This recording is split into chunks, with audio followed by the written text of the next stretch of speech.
السلام عليكم ورحمة الله وبركاته. أهلا وسهلا ومرحبا بكم في فيديو جديد ومعلومة دوائية جديدة. نبدأ بسم الله والصلاة والسلام على سيدنا محمد وعلى آله وصحبه وسلم.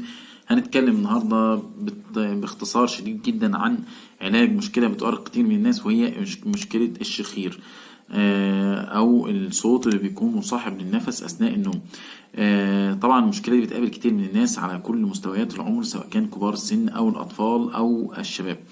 والمشكلة دي بيكون ليها أسباب هنوضحها بالتفصيل، وهنوضح إزاي أعالجها بطريقة طبيعية، وفي نفس الوقت هستعين بدواء بسيط جدا عشان أعالج المشكلة دي. أول سبب من أسباب الشخير هو الوزن الزائد، والوزن الزائد بيكون سبب في الشخير لأن هو بيزود الأنسجة حوالين منطقة الحلق، بالتالي بيسبب خلل في مجرى التنفس. تاني سبب هو قصور في الغدة الدرقية، والسبب الثالث بيكون بسبب الأكل الزائد قبل النوم. في بعض الناس بيكون عنده تعود انه بياكل قبل النوم على طول، فبيكون عنده مشكلة كبيرة جدا في نقطة التشخير.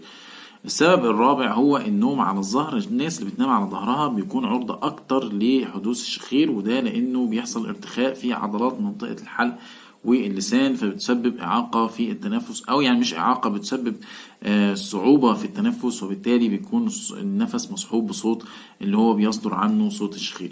بعض الناس بيكون عندهم الإرهاق الشديد جدا بيسبب مشكلة الشخير، وده طبعا بيكون حله النوم بانتظام وعدم وأخذ الكمية الكافية أو القسط الكافي من النوم، اللي هو يتراوح من 6 ساعات إلى 8 ساعات يوميا.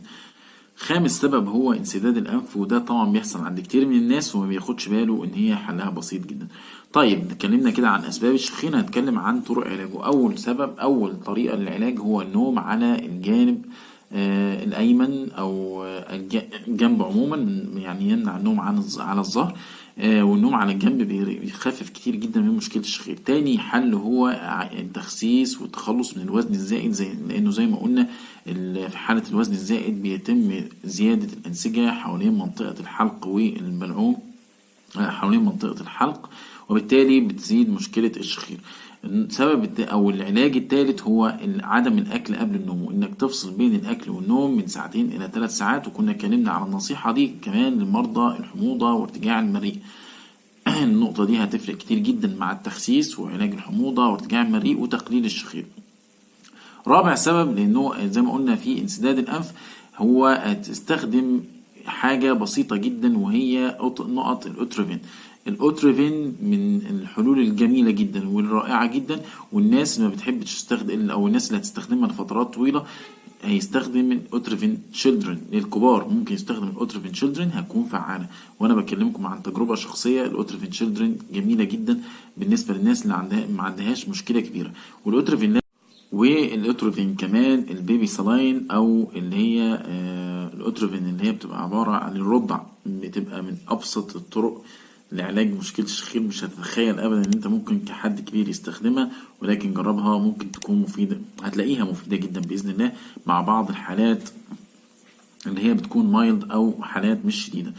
طيب آخر حاجة بننبه عليها، إنك لو هتاخد الأوتروفين كبار، الأطفال البالغين، هتستخدمها من 4 إلى 5 أيام على أقصى تقدير، وده لأنه استخدامها أكتر من المدة دي بيسبب ريباوند سايد افكت، وبالتالي بيؤدي إن الموضوع يزيد زيادة.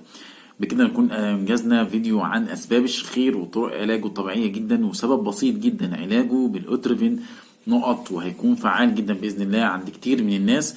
واللي ما عندوش المشكلة دي هيبدأ يبص على المشاكل التانية ويحلها بالطرق الطبيعية اللي اتكلمنا عنها. واشوفكم في فيديو جديد، والسلام عليكم ورحمة الله وبركاته.